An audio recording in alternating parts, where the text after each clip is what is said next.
प्रातस्मरामि रुचिसं स्फुरदात्मतत्त्वं सच्चित्सुखं परमहंस गतिं तुर्यं यत्स्वप्नजागरसुषुप्तमवैति नित्यं तद्ब्रह्म निष्कलमहं न च भूतसंगः। अथ यदि द्विमात्रेण मनसि सम्पद्यते सो अंतरिक्षं यजुभिरुन्नीयते सोमलोकं स सोमलोके विभूतिम् अनुभूय पुनरावर्तते।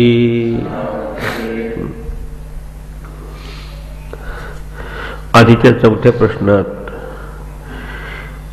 आपण नेहमी अनुभवतो त्या तीन अवस्थांचं विश्लेषण करून जागृत, स्वप्न, सुषुप्ती, स्थूल सूक्ष्म कारणदेहाशी तादात्म्य होऊन आणि ते कशा प्रकारचं त्याचं एकच परमात्म तत्व अविद्येमुळे अज्ञानामुळे अंतःकरणाची एक रूपून जीवभाव होऊन तीन अवस्थातून जात असतो.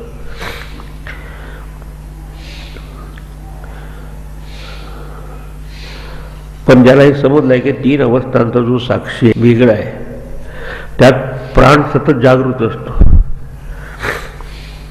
आणि तो त्याच्या सहकार्याने एका अवस्थेतून दुसऱ्या अवस्थेत ह्या जीवाचं गमनागमन सुरू असतं.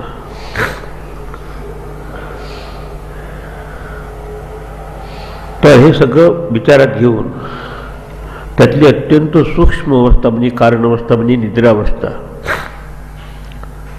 त्यात कसे संपूर्ण इंद्रिय आणि इंद्रियाचे सगळे व्यापार, डोळ्याचं पाहणं, डोळे, कान याचं काही भान राहत नाही आपल्याला. सगळं मन देखील त्या ठिकाणी विलीन झालेलं असतं. पण एक प्रश्न त्याचा शेवटचा होता की कशामध्ये सगळं विलीन होत असतं, ज्याच्यामुळे ही विलीन झालेली म्हणजे झोपेसारखी अवस्था देखील संपुष्टात येते. ते आपलं अक्षर अविनाशी आत्मतत्व आहे असं जर जाणेल तर तो इथे सर्वज्ञ होऊन इथे मुक्त होऊन त्याचा व्यवहार संपतो. विज्ञान आत्मा देवेश सर्व वगैरे सांगून आधी झालं की हे कनेक्शन एवढ्यासाठी देतो की याला म्हणतात ही अहंग्रहोपासना. तीन अवस्थेतून आपण जात असताना आपण खऱ्या अर्थाने कोण आहे हे जाणून घेणं, यात डायरेक्टली आपली इन्क्वायरी करून आपल्या स्वरूपाच्या स्थितीला त्यासाठी थोडी अंतःकरणाची शुद्धी आणि शांती असल्याशिवाय हा अधिकार प्राप्त होत नाही. आणि सर्वसाधारण माणसाचं मन या सगळ्या संसारात आणि व्यवहारात गुंतलं असल्यामुळं त्या मनाला काहीतरी आलंबन किंवा सपोर्ट असल्याशिवाय ते आजच्या ह्या अनात्मभावातून उठून आत्मस्वरूपाकडे वळू शकत नाही. या संसारातून निघून या परमात्माकडे जाऊ शकत नाही. म्हणून त्यासाठी आधारभूत जी साधना आहे किंवा त्याच्यासाठी जी उपासना सांगितली आपली वेदामध्ये ते म्हणजे ओंकार उपासना, प्रणवच. परम आणि त्या ओंकाराला सुरुवातीच्या थोडक्यात बघून आपल्याला पुढे जायचं आहे की म्हणून ह्यात पाचव्या विद्यार्थ्यांनी सत्यकामने शैब्याने हा प्रश्न विचारला की ज्यांनी आयुष्यभर मरणांतापर्यंत ह्या ओंकाराची उपासना केली शरीर सुटतपर्यंत, तसा कोणत्या अवस्थेला प्राप्त होतो ज्यात एकच मात्रेवर होतेच असेल, कधी अकार मात्रेवर तर कधी उकार मात्रेवर, कधी मकार मात्रेवर किंवा कधी तिन्हीवर. तसं आपल्या ज्ञानेश्वर माऊली म्हटलं की तीन जे आहेत ते गणपतीचे तीन पाद आहेत, पाद आणि पोट आणि हे अकार चरण युगुल, उकार उदर विशाल, मकार महामंडल मस्तकाकारी, हे तिन्ही एक उठले. ते पुढे येणार आहे तिसऱ्या. ते तर शब्द ब्रह्म कवळले, ते ब्रह्माचं शब्दरूप प्रतीक आहे, sound symbol of the God. आणि मग पुढे म्हणते ते मिया गुरुकृपा नमिले आदी बीज. आपण जास्तीत जास्त ईश्वरापर्यंत जाऊ शकतो, पण ईश्वर म्हणजे ह्या मायेशी एकरूप झालेल्या चैतन्याची अवस्थेच्या पलीकडे जायचं तर सद्गुरूच्या कृपेने आपण अनुभवू शकतो. हा सगळा भाव त्यात व्यक्त केला तर त्यात. पण आता त्याला नाही देत काही लोक एवढे एकाच याच्यावर भर देतात, अकार मात्रे त्याच्यावर, काही उकार मात्रेवर, कधी कधी अकार उकार हा दोघांनाही असे एकमेकांना संयुक्त करून साधना करतात आणि काही तिन्ही मात्राने एकत्र करून जसं तिन्ही एकवटले तिथे थांबतात. पण पलीकडे ते मिया गुरुप्रसाद न मिले आदिबीज काही जाणत नाही. आदिबीज म्हणजे ते इथेच याच देही याच आपला आत्मस्वरूप आहे तुरी अवस्था नाही जाणत. तर त्याच्यात शरीर तर सुटणार प्रत्येकाचं. तर त्याचा प्रश्न असा होता की कोणत्या ना कोणत्यातरी कारणाने ओंकाराची उपासना तो करत आहे आणि अशाच जर एखाद्या जीवाचं शरीर सुटलं तर कथमं वाव तेन लोकम जयती इति. जेणेकरून तो कोणत्या लोकापर्यंत येईल. लोक म्हणजे अनुभवाचं क्षेत्र. या ठिकाणी आपण कर्म केलं त्याचं फळ मिळत असतो. जसं आपण पितर लोक म्हणतो काही देवलोक म्हणतो तसं आता येत लोक. आता मनुष्य लोकांमध्ये जे साधन करत असतो तर मनुष्यातील जो कोणी पुरुष मरतपर्यंत अशा तऱ्हेचं ओंकाराचं ध्यान करतो सहा तेन म्हणजे हा या साधनेने कथमं वाव लोकम जयती ती. असं पहिला प्रश्न होता. त्याच्यावर सर्व उत्तर दिलं की ओंकार हे ब्रह्माचं शब्दरूप प्रतीक आहे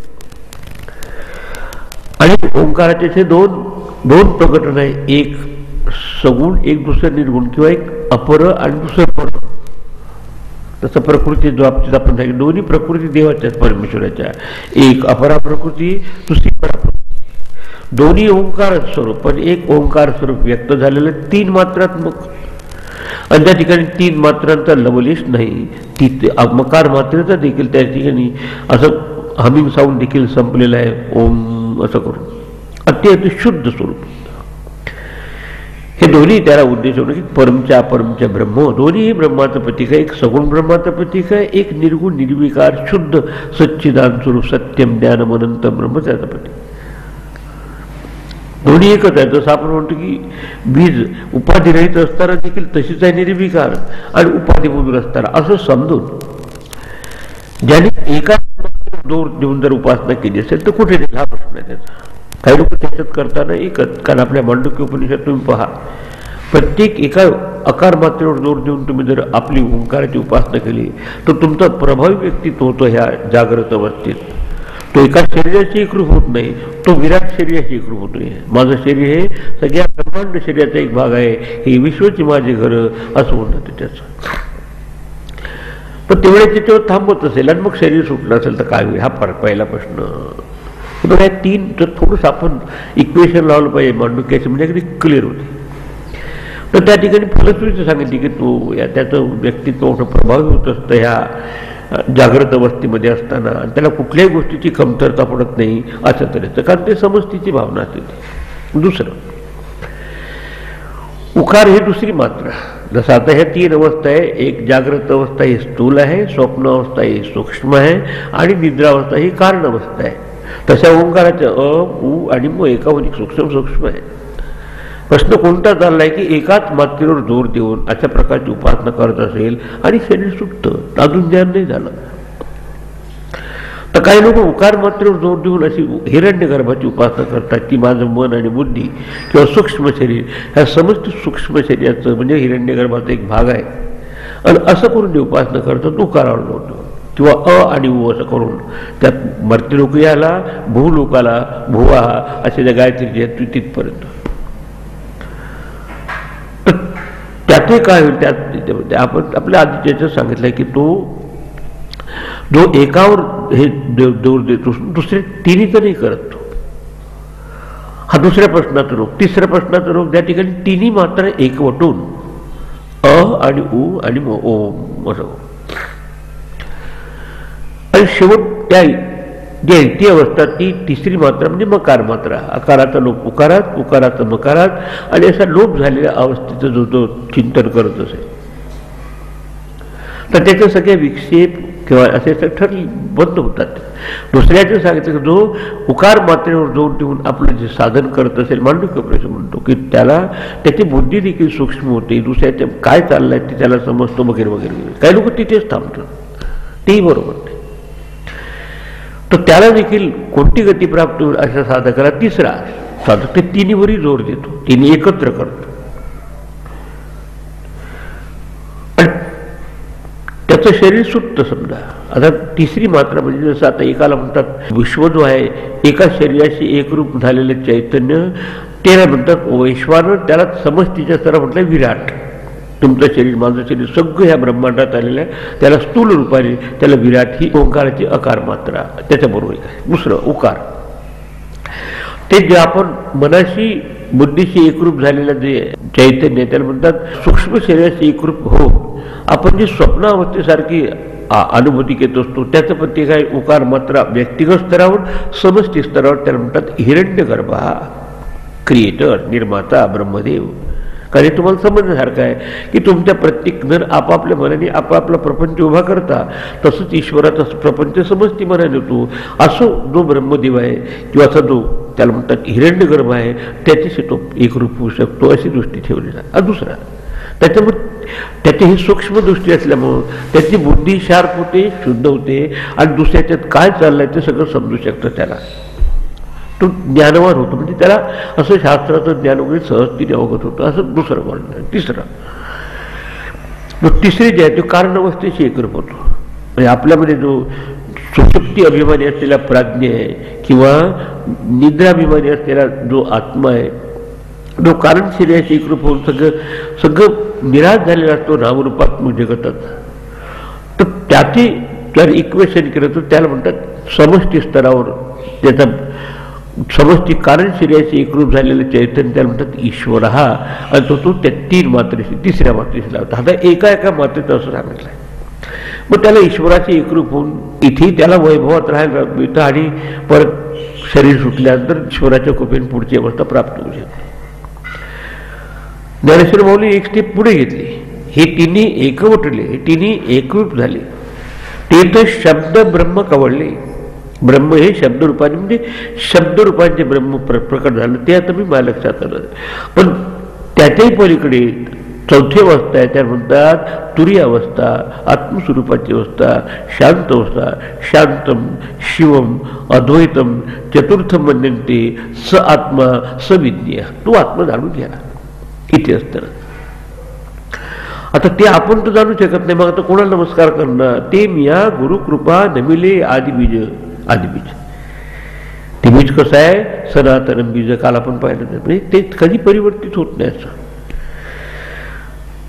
तर ते इथेच मुक्त होऊन आणि पुढे मुक्ती राहते त्याला. पण दुसरा जो आहे त्याला इथून शरीर सुटल्यानंतर त्या ज्या प्रकारची त्यांनी उपासना केली असेल, एकाच मात्राची उपासना केली असेल, त्याच्याच आधी याच्यात सांगितलेलं आहे की मनुष्य लोकम उपदयन्ते स तत्र तपसा ब्रह्मचर्येण श्रद्धया संपन्न. की जो एक मात्रेवर जातो, या पुढे पहिल्या स्पष्ट झालाय की सहा यदि एकमात्र अभिधेयते, एकमात्र म्हणजे अकार मात्रेवर जोर देऊन जर समजा तो असं आपलं साधन करत असेल, विराटात खूप आहे, सगळं आपलं प्रभावी व्यक्तित्व असावं, सगळं असं करत असेल, तर तो इथे तो वैभव अनुभवेलच इमोशनला त्या धाराने. पण तृणम एव जगत्याम अभिसंबद्धते. तो लवकरच ह्या काही प्रत्येकाची लाईफ स्पॅन असतो किती, 10-15 वर्ष, 50 वर्ष, 60 वर्ष, 70 काय असतं. तर असं साधन करत असताना शरीर सोडून ताबडतोब शरीर सुटल्यानंतर त्याला दुसरीकडे कुठे जायची आवश्यकता नाही. तो लगेच परत मनुष्य जन्माला येत असतो. तुर्ण म्हणजे परित सत्वर लवकर ह्या पृथ्वीवर असलेला आपण त्या गायत्रीमध्ये 3 व्यावृत्ती सांगितले. तैत्तिरीय उपनिषद हा विषय आधी स्पष्ट होतो, भू, भुवा आणि स्वहा. आणि मग त्याच्या मागे जे अधिष्ठाता आहे ते तुरी अवस्था, चौथी अवस्था म्हणजे शुद्ध नित्य शुद्ध बुद्ध मुक्त अवस्था. तर त्यांनी एकाच मात्रेवर जोर देऊन अशा तऱ्हेने जर शरीर सुटलं, उपासना करत होता प्रणवाची, तर पृथ्वीमध्ये हा मनुष्य शरीराला तो प्राप्त होतो. आणि तम रुचा मनुष्य लोकम उपनयन्ते. त्या साधकाला ऋग्वेद रूपी रुचा, ऋग्वेदाच्या रुचा रूपी जे देवत आहे त्या मनुष्य शरीरापर्यंत पोहोचवतात त्याला. म्हणजे परत मनुष्य जन्माला तो येतो, म्हणजे अधो योनीला जाणार नाही, हीन योनीला जाणे, पशु पक्षी किडी माकुडे असं होणार हे सांगते. 6 तत्र. आता मग तिथे अंतःकरण त्याचं शुद्ध झालेलंच असतं आधी. तर तिथे तपसा ब्रह्मचर्येनं श्रद्धया संपन्न. मग हे सगळं थोडं कायिक वाचिक मानसिक संयम पाहून, तपस म्हणजे अंतःकरणाची शक्ती वाचवून, कायाने व्यवहार करत असताना, वाचेने बोलत असताना, मनाने विचार करत असताना अशा तऱ्हेनं जगा की आपली एनर्जी वाया जाणार नाही. आणि ही थांबलेली, ही वाचवलेली शक्ती भगवत चिंतनात लावतो. याला म्हणतात तपस. असं तपश्चर्या करून ब्रह्मचर्य म्हणजे संयमित जीवन जगून, काही नैष्टिक ब्रह्मचर्य पाहतात लहानपणापासून, काही गृहस्थी असून देखील ऋतुकाले भार्यागमन वगैरे करून असं करतात ब्रह्मचर्येनं. श्रद्धया संपन्न. आणि हृदयात श्रद्धा असते, आस्तिक्य बुद्धी असते त्या भगवंताला प्राप्त करायची. तर काय होईल, त्यात कुठे जाईल असा जीवात्मा. ओंकाराच्या एका मात्रेवर जोर देऊन आपलं साधन करते. सांगितलंय की महिमानम अनुभवती. ह्या इथे मनुष्य लोकात त्याचा प्रभाव तो होईल. आणि शिवाय त्या ह्या विराट जगतात असताना समष्टी दुसली असल्यामुळं हे सगळं महिमा त्याला अनुभवायला येत असतं, प्रभाव राहतो इकडच्या ह्याच्यात. आणि शिवाय त्याच्यात मग पुढे जर तो निष्काम भावने साधन करत असेल तर तो देखील क्रममुक्तीचा असा अधिकारी होतो. अशा तरी एक जाऊन आता द्विमात्रेनं, दुसऱ्या म्हणजे मंत्र नंबर 4 मध्ये अथ यदि द्विमात्रेनं मनसी संपत येते. तर दुसरा एखादा कोणी साधक 2 मात्रांचा अवलंबन करून अकार आणि उकार याच्यावर जोर देऊन, अकार हे मनुष्य लोकाचं प्रतीक आहे, उकार हे अंतरिक्षाचं प्रतीक आहे, आणि मकार वगैरे स्वर्ग लोकाचं किंवा आणखी त्या ईश्वराचं प्रतीक आहे. तर अशा तऱ्हेने द्विमात्रात्मक साधन करत असेल अ आणि उ, किंवा उकार मात्रावर जोर देऊन, दोन्ही प्रकारे याचं इंटरप्रिटेशन केलंय काय लोक. काही म्हणजे उकारावर जोर देऊन, कारण आपल्याला सगळ्याच्या मनात काय चाललंय आपल्या त्याचं काही लोक असे मागेल सिद्धीच्या तसं करू. तर त्याला पहिले जसे ऋग्वेद देवता त्याला मदत करते मनुष्य जन्मात येण्यासाठी गाली, तर याला यजुर्मय मननीय मनामध्ये संपन्न होतो. तो मनोलोकाशी एकरूप नेण्यासाठी यजुर्वेदाची देवता त्याला मदत करते.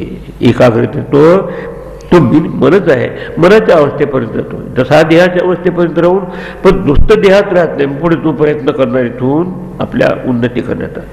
दुसरा जो आहे तो थोडासा यजुर्मय मननीय मनामध्ये संपन्न होतो, म्हणजे मनाशी एकरूप होतो आणि एकाग्रतेने आपण मन आहे आणि मनापासून तो पुढे ह्या एका मनाची एकरूप होऊन दुसरी जी अवस्था आहे उकार मात्रेची, जी जसं हे भूलोक तसा भुवालोक असं म्हणजे अंतरिक्ष, त्यापर्यंत तो जातो.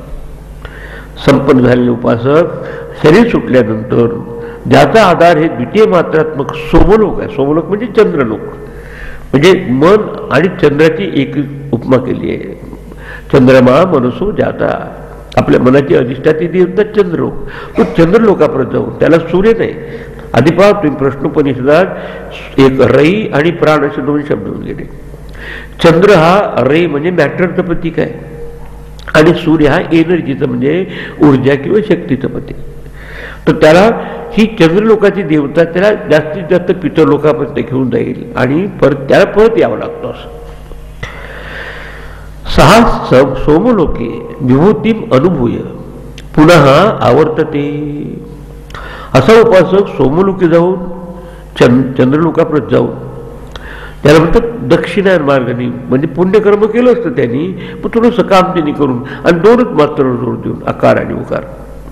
तर ऐश्वर्याचा अनुभव सगळा घेऊन परत कधी स्वर्ग लोकापर्यंत देखील जाईल, पण क्षीणे पुण्य मर्त्य लोक मिळतील परत इथपर्यंत आला आपण. असं तिसरं याचं थोडंसं रूपक दिलंय जरा चिंतनात्मक, की आता त्यात सांगितलं की तिन्ही जे एकरूपता करत आहे.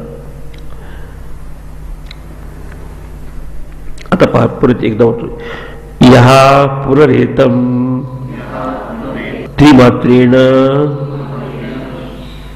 ओम इति एतेन वाक्षरेण परम पुरुषम अभिध्यायित स तेजसी सूर्य संपन्नः यथा पादोदरस्त्वचा विनिर्मुच्यते एवं हवै सः पापना विनिर्मुक्त सह सामप्रियर्मुन्नीयते ब्रह्मलोकम सह एतस्मात् जीवघनात् परात्परम पुरुषम ईक्षते तदेतो श्लोको भवतः. आता तिसऱ्याचा प्रकार सांगत आहे की ज्या तिन्ही मात्राने एकवटून अकार उकार आणि मकार की ह्या पुन्हा एतम त्रिमात्रेनं अकार मात्रेनं दुसरं उकार मात्रेनं आता अकार उकार आणि मकार तिघांना एकत्र करून आपल्या मराठीत ते सांगते तिन्ही एकवटले. आता हे झाले शब्द ब्रह्म ओम ओंकाराचं पूर्ण आपल्या ध्वनिरूप प्रतीक साऊंड सिम्बॉल ऑफ गॉड. तर असं जो हे करत असतो साधन करतो ह्या पुन्हा एतम त्रिमात्रेनं ओम इति एतेन अक्षरेण. अक्षराचा दोन प्रकारचा झाला. अक्षर म्हणजे शब्द अनक्षर म्हणजे नक्षर. ती कारण एकावर एक अशी सूक्ष्म अवस्था आहे. त्यात ईश्वराची अवस्था त्याला सांगितलं म्हणजे कारण शरीराशी एकरूप झालेले चैतन्य त्याला तो सुषुप्तीचा अनुभव घेणार आहे. त्याला म्हणतात प्राज्ञ आपल्या याच्यावर आपली मांडूक. आणि त्याला समष्टीशी जर आपण त्याला इक्वेट केलं किंवा लावलं तर त्याला म्हणतात ईश्वर. हा पण एखादी घरी जाऊन लिहून टाका स्थूल सूक्ष्म कारण शरीर. त्याच्या स्थूल शरीराशी एकरूप होऊन आत्मा जेव्हा त्याचा अभिमान करून टाकतो त्या म्हणतात जागृत अभिमानी आत्मा वैश्वानर उच्चते. नंतर सूक्ष्म शरीराचे जो तादात्म्य होऊन जेव्हा आपलं स्वप्नाचा अनुभव घेत असतो त्याला म्हणतात तैजसहा आपल्या इंडिव्हिज्युअल स्तरावर. आणि ते समष्टी स्तरावर त्या म्हणतात हिरण्यगर्भा म्हणजे प्रजापती किंवा ब्रह्मदेव किंवा निर्माता क्रिएटर. दोन. तिसरा मकार मात्रेचे एकरूप होऊन मकार मात्रेचं इक्वेशन घेतलं आहे की आपल्या कारण शरीराशी एकरूप होणारा जो आत्मा आहे कारण शरीराभिमानी आत्मा प्राज्ञ उच्चते आणि समष्टी कारण शरीराभिमानी आत्मा ईश्वर हा उच्चते. असं आहे. फार छान आहे ते. आणि असं करून ईश्वरापर्यंत जातो. आता ईश्वर म्हणजे काय शुद्ध ब्रह्म जो सच्चिदानंद स्वरूप परमात्मा आहे प्लस माया इज इक्वल टू ईश्वरा. त्या मायेमध्ये दोन प्रकार. एक शुद्ध सत्वगुण प्रधान मायेशी एकरूप असेल तर तो ईश्वर आणि अविद्या मायेशी एकरूप असेल तो आपण जीव. तर आपण जेव्हा हा उपासना करतो मग तिन्ही मात्राला एकवटून तेव्हा तो ईश्वराचीच उपासना करतो ईश्वराला प्राप्त होईल. म्हणजे पहिलं होतं स्थूलच हा पृथ्वीलोक दुसरा अंतरिक्ष लोक तिसरा ईश्वर ज्याला नियंत्रण करतो तो ईश्वराच्या लोकांपर्यंत जाईल. किंवा त्या अशा तऱ्हेने त्रिमात्रेनं ह्या पुन्हा एतम त्रिमात्रेनं ओम इति ओम ओंकार म्हणून एतेनं एव अक्षरेण या अक्षराची उपासना करतो. या म्हणतात अक्षर ब्रह्म. ओम इत्येकाक्षरं ब्रह्म व्याहरण माम अनुस्मरण यप्रयाति तेजंदेह स याति परमाम गती. 8व्या अध्यायात क्रिया सांगितलं कितीच्या. तो पूर्वीप्रमाणे एका मात्रेने नव्हे लक्षात ठेवता मुख्य मुद्दा. पूर्वी काय होतं एकाच मात्रेवर जोर द्यायचा कधी कधी दुसऱ्या मात्रेवर जोर द्यायचा किंवा एक आणि दोन मात्रेला एकत्र करून करायचं. पण तिसऱ्या याच्यात काय केलं तिन्ही मात्रेनं एकत्र करून ओम म्हणजे ओम. आणि असं करताना तुम्हाला दिसेल की त्याचा शेवटचा हमिंग साऊंड येतो ओम. आता जिथे ते देखील व्हायब्रेशन संपले असतात म्हणजे तिथे म्हणतात ओहम सोहम श्वास. ओमवर निदान मकाराचा टिंबदरी असतो त्या सापेक्षेने. आता म म्हणजे हमिंग साऊंड निघाला. आता ओहम ओमचा जो ओहम झाला तो ओम अहम म्हणजे ते जे शुद्ध आहे ते ब्रह्म अहम आणि तो आत्मस्वरूप जाणणारा तो ब्रह्माचे एकरूप होतो. तर आता ह्या तीन मात्राची एकरूप करून अभिध्यायित तो आता त्याचं चिंतन करू कशाचं परमपुरुषम अभिध्यायित शब्द म्हणजे त्यात राहून याची पलीकडे जे तुरी अवस्था आहे ते नित्य शुद्ध बुद्ध मुक्त स्वरूप आहे. त्याचं तो जो ध्यान करतो तर त्याला सूर्याभिमानी देवता त्याला मदत करते. आधी चंद्रमा देवते. चंद्रमा काय त्याचं प्रतीक मॅटरचं किंवा रईचं. सूर्य आपल्याला प्राणाचं आणि चंद्रमार्गाने गेलं तर त्या म्हणतात परतीचा मार्ग आहे, पितर लोकांचा मार्ग आहे, आणि सूर्य त्या अधिष्ठाती देवता असून मार्गाने गेला तर तो क्रममुक्तीला जातो. आता हे सांगत आहे ते. तर अक्षर प्रतीकाने तो पुढे काय चिंतन करतो, परम पुरुषम अभिध्याय. तर काय संसाराचा काही विचार करत नाही होता, इकडचं सगळं त्याचं मन निघाला. तो अभिध्यायित ओंकार, तृतीय ओंकार मात्र रूप होऊन काय होतं त्याला की तो तेजसी सूर्य संपन्न, सूर्याच्या तेजाने तो संपन्न होऊन, म्हणजे त्याला मॅटर नव्हे पण स्पिरिट किंवा आध्यात्मिक अशा तऱ्हेचं जिज्ञासा ठेवून तो चिंतन करणारा साधन. आता त्यातच जरी शरीर फुटत तो पुढे जात असताना जातो कुठे, संपन्न हा पापमना विनिर्मुक्त, बाकीच्या पापापासून मुक्त होऊन. पाप म्हणजे वासना, इकडच्या कोणतेही वासना राहत नाही त्याला लौकिक असले. तर कसा उत्तमुक्त होतो, यथा पादोद्वरः त्वचा विनिर्मुच्यते. त्याचे ते सरपटणं हात त्याचा पाय असतात सर्पाचे, म्हणून त्याला साप म्हणतात, त्याला काही वेगळे पाय नसतात. मग असा सर्प कसा तो, त्याच्यावर जेव्हा एक त्वचा येते पांढऱ्या रंगाची, त्याला काय म्हणतो आपण, कात. तर ज्याप्रमाणे सर्प आपल्या कात टाकून विनिर्मुक्त होतो, म्हणजे आधी तुम्ही तसंच ही तिसरंही शरीर जे आहे कोणतं, कारण शरीर, तेही उपाधी सोडून फक्त तो चिंतन करतो त्याच्यानंतर की याच्या पलीकडची आपल्याला अवस्था प्राप्त. तसं जीर्ण त्वचेपासून मुक्त होत असतो, त्या काट टाकून तो फ्रेश होतो. तसा हा इथल्या सगळ्या वासना सोडून मग काय म्हणताय, पापमना विनिर्मुक्त, त्याचा अंतःकरण शुद्ध होऊन अशुद्धतेचा भाव त्याच्यात अंतःकरणात सुटून, आणि खरं पाप आहे म्हणजे वासना, ते कारण शरीराशी असलेलं तादात्म्य सुटून त्याला आता कोणती देवता, कोणते वेदाची देवता उपयुक्त पडते, सामभिही सोमलोकम अन्यते. तर साम म्हणताची देवता त्याला ऊर्ध्व गतीला नेण्यासाठी मदत करते अशा साधकाला, कारण त्याची इकडची इच्छा राहत नाही. तो आता पुढे हिरण्य गर्भासारख्या अवस्थेला जाऊन, म्हणजे त्याला म्हणतात क्रममुक्ती. त्याची आणि वासना असेल तर जन्म घ्यावा लागतो. तर हिरण्य गर्भ संज्ञात्मक ब्रह्माच्या ब्रह्मलोकापत म्हणजे सत्य लोकापत नेणार. सत्यलोक, ब्रह्मलोक किंवा प्रजापती, हिरण्यगर्भ हे सारे समानार्थ. आपल्यामध्ये असलेले चैतन्य समष्टी मनाशी एकरूप होतं, त्या म्हणतात हिरण्यगर्भ. ते चैतन्य एका मनाशी एकरूप होतं, ते तुम्ही आम्ही जीव. आता तो हिरण्यगर्भाची आराधना करणारा तिथे जाऊन त्याला बाकीची इथे इच्छा असती तर परत आला असता, पण ते इथे नाही. बाकीच्या काय त्या वैभव अनुभवतात पितर लोकांचं किंवा स्वर्ग लोकांचं, त्याला परत यावं लागतं इथे. इथे याला फक्त त्या परतत्वाच्या प्राप्तिकाने एक शब्द आपला, परम पुरुषम अभिध्यायित, परमात्म्याचं ध्यान करत, सच्चिदानंद स्वरूपाचा ध्यान, ते सत्यम ज्ञानम अनंतम ब्रह्म आहे त्याचं चिंतन करणार. तर त्रिमात्र ओंकाराला जाणणारा असा उपासक तो काय पुढे म्हणताय, जीवनघन, जीवघन एतस्मात जीवघनात परा, म्हणजे ह्या जीवभावाच्या पलीकडे जाऊन.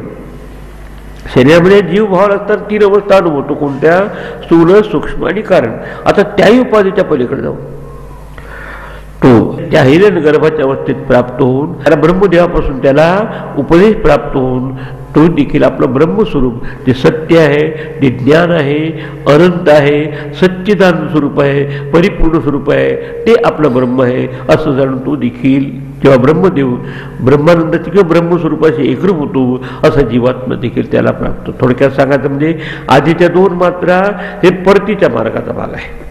एक तिन्ही मात्रा तुम्ही एकत्र करून जर ध्यान चिंतन केलं आणि सतत तुमच्या उद्या बेडवर जरी पडला मरताना असं जर करत असेल आणि समजा तीन ओंकाराचं स्मरण करत असेल तर तो यातून मुक्त होतो. आता हे सगळं सांगून याला सपोर्टिंग अशा ऋग्वेदाच्या मंत्र सांगतात. कारण एका वेदामध्ये असलेल्या उपनिषदाला किंवा मंत्राला दुसरीकडे कुठेतरी आपल्याला आधार मिळतो. जसं वकील एक नियम सांगून त्याला आधार सांगतात की रेड विथ सेक्शन्स आहे. तर आपलं हे म्हणणं ऑथेंटिक आहे, अधिकृत आहे असं सांगण्यासाठी आता पुढे दोन प्रकारचे दोन श्लोक आहेत. शेवट काय म्हटलं आहे, तब परम पुरुषम इक्षते. कारण पुरुष कोणाला म्हणतात माहिती आहे का? शरीररूपी पुरीमध्ये जो शयन करतो त्या म्हणतात एक अर्थ पुरुष. याचा अर्थ आहे पूर्णत्वात पुरुष. दोन शब्द लक्षात. तो देशांनी कालांनी आणि वस्तूंनी किंवा गुणधर्मांनी परिच्छिन्न नाही, त्याला म्हणतात पूर्ण. Complete being, not becoming. की तो इथेच जाणून घेतो. म्हणून एक पूर्ण पुरुष अर्थ आहे. दुसरा पुरुष आहे ना, अथवा पुरुष आहे. तीन पुरी आपल्या शरीर, एक स्थूल शरीर, सूक्ष्म शरीर, कारण शरीर. त्याच्या अंतरेबी जो आहे तर त्याचं तो ध्यान करत असल्यामुळं. आणि नियम कसा आहे, ज्याचं तुम्ही ध्यान करता ते तुम्ही होता. सत्यम ज्ञानम अनंत ब्रह्माचं तुम्ही ब्रह्मस्वरूप होता. कारण या दिवशी भावना करूयात सिद्धीर भवती. त्या दिवशी जशी भावना केली तशी सिद्धी होते. इथेच ना. आता इथपर्यंत सांगितलं. आणि थोडक्यात सांगायचं म्हणजे कारण शरीरापर्यंत जरी विलिनीकरण झालं तर त्याच्या मनातला ध्यास या संसारात असण्याच्या कुठे असतो? परमपुरुषाचा. फार महत्वाचं. परमपुरुषम अभिध्यायित. तो आता सूर्य देवता त्याला मदत करून आणि चिंतनशील त्याचं मन असल्यामुळं तो हिरण्यगर्भा प्राप्त होऊन नसत पुनरावर्तते, परंतु जन्ममृत्यूच्या झाल्यामध्ये तो सापडत नाही झालाय. आता याच्यावरून यातून निष्कर्षात्मक असे दोन मंत्र श्लोक दिले आहे आपल्या याच्या रुच्या 6 आणि 7. त्यात आता समालोचन करतो. तिस्रो मात्रा मृत्युमत्य प्रयुक्ता अन्योन्यसक्ता अनविप्रयुक्ता क्रियासु बाह्याभ्यंतर मध्यमासु सम्यक प्रयुक्ता सुनकंपतेद्यः. आता तिसरा हा मात्रा म्हणजे 3 मात्रा कोणत्या? अ, उ आणि म एकत्रित करून दो उपासना करणं. अकार, उकार आणि मकार अशा तिन्ही मात्रा ह्या एक आहेत आणि त्याला संयुक्त करून त्या पण तिथपर्यंत सगळं कसं आहे म्हणतात तिथपर्यंत हे परिवर्तनशील आहे. त्या ओंकाराच्या 3 मात्रा ह्या अन्योन्य सक्ता एक दुसऱ्याशी संयुक्त करून अनविप्रयुक्ता पृथक पृथक एक एक ध्येयासारखं एक एक नव्हे पण एकत्र करून तिथपर्यंत त्या 3 मात्रापर्यंत असलेलं. थोडक्यात सांगायचं म्हणजे कारण शरीरापर्यंत सगळं जग आपलं परिवर्तनशील आहे. ते मग व्यष्टीचं कारण शरीर असो की समष्टीचं कारण शरीर असो, व्यष्टीचं कारण अविद्या शरीर असो की समष्टीचं माया असो, तर इथपर्यंत आपल्याला माहिती आहे की परिवर्तनशील आहे. गीतेच्या 8व्या अध्यायात सांगितलं आहे हे सगळ्या मागे अव्यक्त. आणि त्याला म्हणतात जे सनातन तत्व आहे अव्यक्तात अव्यक्त, अव्यक्ताचं अव्यक्त पलीकडे आहे, त्याच्या पलीकडे काही नाही. तर आपण 3 पर्यंत पाहिला आता ह्या मृत्यूचे हा 3 विषय आहे. मृत्यू याचा अर्थ परिवर्तन. त्या परत तिथून आपल्याला समजा त्यांनी 3 मात्राचं करून जर सकामतीची भावना असेल तर त्याला परत यावं लागेल. म्हणून अप टू ब्रह्मलोकापर्यंत किंवा आ ब्रह्मभुवनान लोकांत म्हटलंय तिथपर्यंत ह्या परिवर्तनशील. मृत्यू याचा अर्थ आहे चेंज, परिवर्तन. तर म्हणून मृत्युमत्या हा म्हणजे त्याचा मृत्यू आहे अशा अवस्थेला म्हणजे मृत्यूयुक्त आहे. थोडक्यात सांगा मृत्यू म्हणजे परिवर्तनशील आहे. तिथून बाह्य अभ्यंतर मध्यमासू आणि त्या शरीराच्या बाहेर काही संदर्भात आपण अनुभवतो. आपण एक 3 अवस्थाच आहे. बाहेर जेव्हा आपल्यामध्ये असलेली प्रज्ञा बहिर्मुख होत असते त्या म्हणतात वैश्वानर. जागृत असताना बहिर्प्रज्ञा वैश्वानर असं आपल्यात वर्णन केलं पाठवतो. जेव्हा आपण मनाशी एकरूप होतो तर अंतप्रज्ञ होत असतो आणि नंतर आपण कारण शरीराशी एकरूप होतो तर ते प्रज्ञानघन म्हणजे त्याचं मनाचे सगळे विचार तिथे थांबलेले असतात आणि अशी त्या अवस्थेत एकरूप होऊन जातात. तर इथपर्यंतची अवस्था एक बाह्य अवस्था, एक आत अवस्था आणि मध्य अवस्था शरीराची. ती तिघालात आहे. थोडक्यात म्हणजे जागृत, स्वप्न, सुषुप्तीचे प्रतीक असलेले शब्द वापरले. या 3 अवस्थापर्यंत नेतात. तर आपण जर विचार केला अकार उकार मकार मात्रा इज इक्वल टू जागृत स्वप्न सुषुप्ती. आपण नेहमी खेळ कसा करतो, जागृत पासून स्वप्नात, स्वप्नापासून सुषुप्तीत, सुषुप्तीपासून पुन्हा स्वप्न, परत जागृत. तसंच अकारापासून उकार, उकारापासून मकार, मकारापासून परत उकार आणि अकार अशी यात्रा सुरू असते. हे जोपर्यंत आहे तोपर्यंत मृत्युमत्य, मृत्युयुक्त आहे. मृत्यू म्हणजे परिवर्तनयुक्त आहे, परत जाणे आवागमनाची भूमिका आहे असं ज्याला समजलं आहे. आणि म्हणून त्यांनी अन्योन्य सत्ता अनविप्रयुक्त हे समजून विशेष करून एका विषयातच या सगळ्यांचं एकत्रीकरण केलं आहे. विप्रयुक्त म्हणजे योग्य त्याची अशी योजना केली तिन्ही. आणि त्यात बाह्य अभ्यंतर मध्यमासू क्रियासू ह्या 3 त्याच्या ज्या अवस्था आहे त्यामध्ये सम्यक प्रयुक्त असू ह्या 3 एक करून त्याचं आपलं स्वरूप आहे, साक्षी आहे. आपण एक 3 अवस्था या स्वप्न जागर सुषुप्त मवैती नित्यम तद ब्रह्म अहमस्मी. ती ब्रह्म मी आहे की जे जागृत स्वप्न सुषुप्तीला प्रकाशित करणारं आत्मतत्व आहे, तुरी अवस्था आहे, ती मी असं जर जाणत असेल तर त्यामुळे ज्ञा असा जाणणारा पुरुष. क्रिया असू त्याच्या सगळ्या क्रिया होत असताना त्यापर्यंत 3 लोकांची बाहेरच्या याच्याची त्याला एक आपल्याच्या शरीराच्या दृष्टीने जागृत स्वप्न सुषुप्ती अवस्था, बाह्य दृष्टीने हा पृथ्वी लोक, दुसरा अंतरिक्ष लोक, तिसरा स्वर्ग लोक. त्याला भू भुवा आणि स्वहा गायत्रीचे 3 व्यावृत्ती सांगतो. अंतरिक्ष या लोकांमध्ये या 3 लोकांमध्ये मिळून संपूर्ण जगताची जर अभिलाषा ठेवत असेल म्हणजे कुठेतरी याची जर बातमी राहत असेल तर तो परत येईल. पण तिथून जर त्यांनी मागच्या सांगितल्याप्रमाणे काय पुरुषम अभिध्यायत परम पुरुषम अभिध्यायत की नाही इथूनही पलीकडे आपल्याला तर तो असा जो आहे तो जागृत स्वप्न सुषुप्ती स्थानातील पुरुषाचं अभिधान करणं ह्या बाह्य मध्यम आणि अभ्यंतर बाह्य शरीराच्या बाहेर आत शरीराच्या आणि शरीराच्या मध्य भागात त्याच्यात ते 3 अवस्थाची आपले ते लावून या 3 ह्या योगाच्या क्रिया आहेत. जागृत पुरुष वैश्वानर समष्टीशी त्याला इक्वेट केलं तर तो झाला विराट. त्यातून स्थूल शरीराची एकरूप झालेला हा तेजस, समष्टी सूक्ष्म शरीराची एकरूप झाला असताना त्यानंतर हिरण्यगर्भ आणि तिसरा जो ज्याचं स्थान आहे कारण शरीर निद्रावस्था त्याला समष्टीची एकरूप केलं असताना ईश्वराहून अभिन्न आहे असं जाणून त्याला म्हणतात असं जाणणं त्याचं स्थान त्याचं बाकी जे अधिष्ठान आहे ते बाकी नेप्ती मात्र आहे. असं जो आपलं स्वरूप ज्ञानस्वरूप जाणतो त्याचं अकार उकार मकार याच्या तादात्म्याने ध्यान करून शेवट त्याचं जे अधिष्ठान आहे त्याचं जे सबस्टॅटम आहे त्याचा जो साक्षी आहे तो साक्षी आत्मा मी आहे. आत्मा तोच ब्रह्म. त्याचा अन्योन्य संबंध ठेवून ब्रह्मदृष्टीने म्हणजे ब्रह्माचं चिंतन करतो ते आत्मा म्हणजेच ब्रह्मस्वरूप आहे. तर असा जो आहे त्याला म्हणतात असा तो विद्वान विचार करणारा पुरुष सहा न कंपती ज्ञा म्हणजे असं ज्ञान असलेला तो या प्रक्रियेत जन्म मरणाच्या प्रक्रियेत तो पडत नाही. हा ज्ञा शब्दात आलाय. सर्वज्ञ आणि अल्पज्ञ या दोन्ही उपाधी कशा आहे एक सर्व उपाधी बुद्धीची आहे तो झाला सर्वज्ञ, अल्पबुद्धीची उपाधी आहे जीव तो झाला अल्पज्ञ.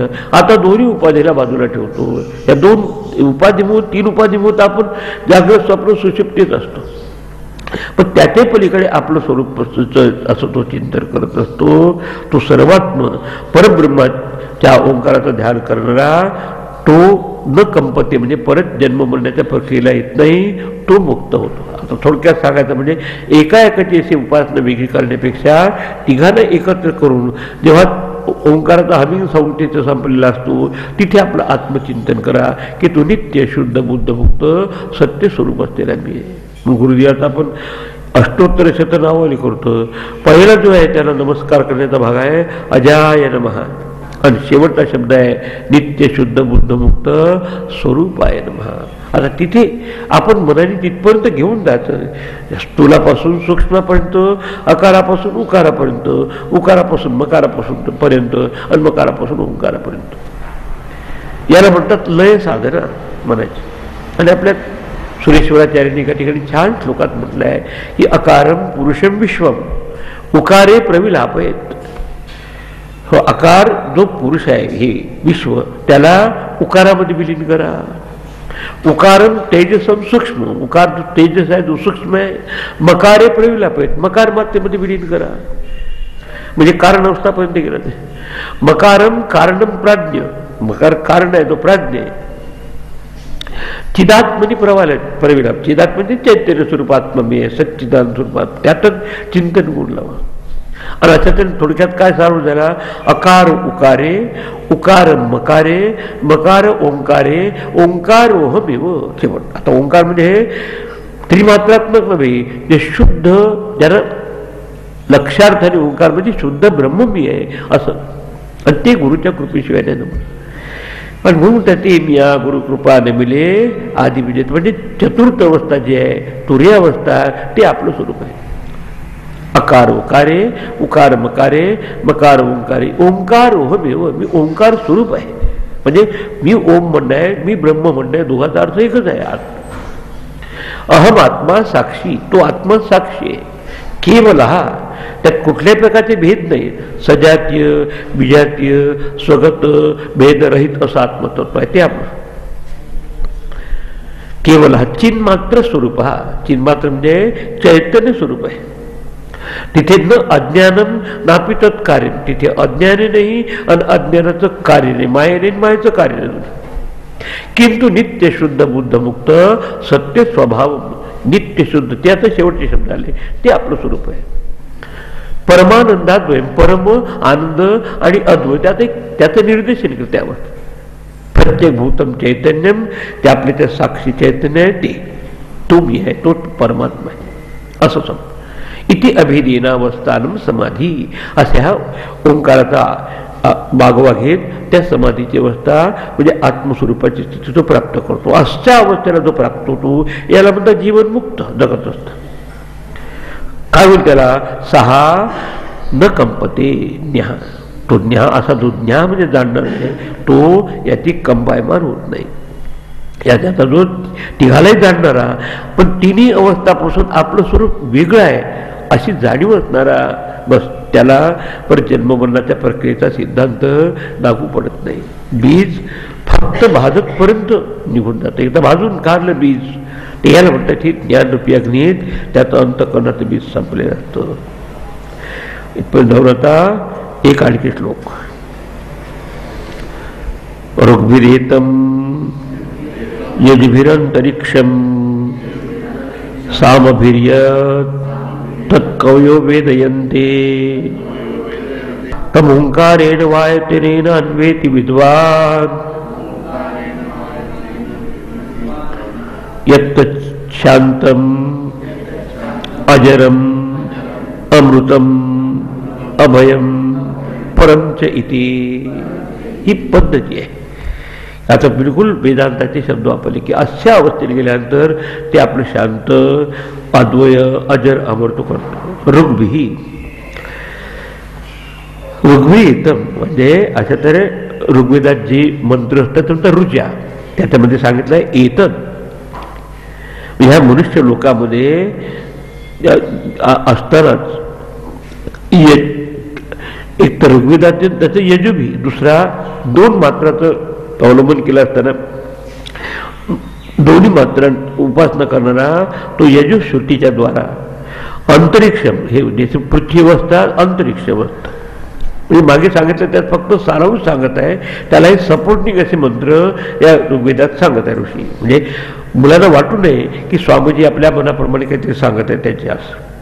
ते सामभी तिथे म्हणताय पूर्ण रूपाने आता तिसऱ्या उपासना करणारा सामश्रुतीच्या द्वारा तत् ब्रह्मलोक, त्याला ब्रह्मलोक म्हटलं आहे. एकाला म्हणतात पृथ्वीलोक, दुसरा अंतरिक्ष लोक, तिसरा ब्रह्मलोक किंवा आपल्या स्वर्गलोक.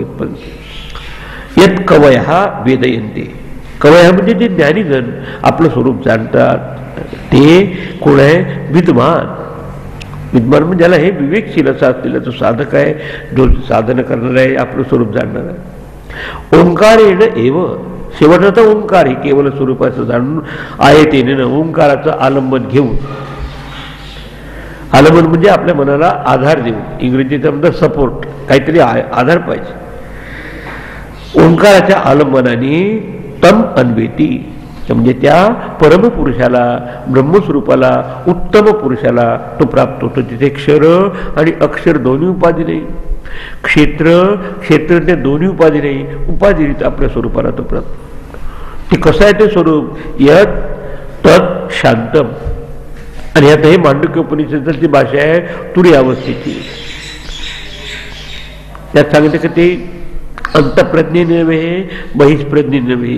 अंतप्रज्ञ म्हणजे स्वप्न पाहणारे नव्हे, बहिष्प्रज्ञ म्हणजे जागृत पाहणारे नव्हे, न प्रज्ञे नव्हे, अप्रज्ञ किंवा काही जाणीव नसलेला सुषुप्तीचाही नव्हे, मध्ये येणार तेही काही अनुभव नाही, असं सगळं सांगून शेवट काय नव्हे सांगून झाल्यानंतर शेवटच्या वेळी तो काय स्वरूप आहे हे पॉझिटिव्ह शब्द आहे.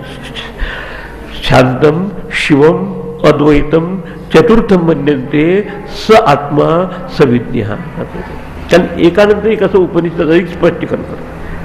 तर अशा तऱ्हेचं त्या इथे शब्द घेतला, शांतम अजरम अमृतम अभयम च परम इति. हे शांत स्वरूप आहे, त्यात कुठल्या प्रकारचे हे विक्षेप नाही. प्रपंच ते स्थूल सूक्ष्म, कारण तिन्ही प्रपंच संपला. याला नंतर प्रपंच नवरा बायको नाही, प्रपंच जागृत स्वप्न सुषुप्ती आदी प्रपंचम यत प्रकाशते, जे प्रकाशित करतं तेच धर्म. आणि हा सरळ मार्ग आहे सुटीचा. दुसरा अजरम. अजर म्हणजे जरा नाही, त्या जरा म्हणून त्याला नाही. जरा म्हणून शरीराला आहे, आपले मूळ बदललं सूक्ष्म शरीराला आहे, अविद्येचं लांछन त्या कारण शरीरापर्यंत आहे. मग त्याच्याही पलीकडे आपलं स्वरूप जाणून ते कसं आहे? अमृतम. न मृतम अमृतम. त्या ठिकाणी कोण्या प्रकारचं परिवर्तन नाही. चेंज इज मॉर्टेलिटी, बस अमृतम. अभयम आणि भय रहित आहे अशा परतत्वाला तो प्राप्त होतो. इथपर्यंत अशा तऱ्हे एकाहून एक अशा उंच उंच अवस्था सांगितल्या आहे. स्थूल सूक्ष्म कारण आणि आपलं स्वरूप कसं आहे? तीन शरीराच्या पलीकडे देहत्रयात तिथं असा जो हृदयात गणपती जे ब्रह्म आहे तिथपर्यंत तो कसं. म्हणून चिंतन हे आवश्यक आहे. म्हणजे नुसतं पण तुम्ही ओंकाराचं किती जप करता ते महत्त्वाचं नाही. म्हणून पातंजली सूत्रकारांनी सांगितलं आहे. दुसऱ्या ठिकाणी देखील फार श्रेष्ठ आलंबन सांगितलं आहे. पातंजली सूत्रकारांनी म्हणतात की ही मनाला जर परमेश्वराकडे लावायचं असेल तर त्याचं उत्कृष्ट नाव आहे ओम. तस्य वाचक हा प्रणव, त्याचा वाचक शब्द आहे प्रणव म्हणजे ओंकार. आणि तज्जप हा तदर्थ भावना. नुसता त्याचा जप नाही सांगितला, अशी अर्थाची भावना केली मग तुमचं मन बरोबर. आणि हे सगळ्यात श्रेष्ठ आलंबन सांगितलं कठोपनिषदात देखील, म्हणजे बाकी एतदालंबनम श्रेष्ठम एतदालंबनम परम एतदालंबनम ज्ञात्वा यो ये इच्छती तसे. तर त्याला जे पाहिजे ते मिळेल. इथलं वैभव प्राप्त होईल, परलोकाची परतत्वाची देखील प्राप्ती होईल, जसं तुम्ही विनियोजन करता त्याप्रमाणे. पण शब्द काय येतं ते आलंबन ज्ञात्वा, ध्यात्वा नाही म्हणत, असं जाणून ब्रह्मलोके मह्यते. असं कधी कधी ब्रह्मलोक म्हणजे इथेच तो ब्रह्मस्वरूपाची स्थिती प्राप्त करेल. पण नाही जर समजा प्राप्त झाली तर शरीर सुटल्यानंतर इथल्या कुठल्याही वासना संसाराचं नसल्या मग काय होईल की तिन्ही उपाधीच्या पलीकडे जे आहे शुद्ध स्वरूपाला नित्य शुद्ध बुद्धमुक्त सत्य स्वरूप होम अशाला प्राप्तीला तो होऊन ते तो सुटेल. आता पुढच्या याच्यात 6वा प्रश्न आहे. तर त्या ठिकाणी आता तो प्रश्न उभा केला आहे सुकेशानी.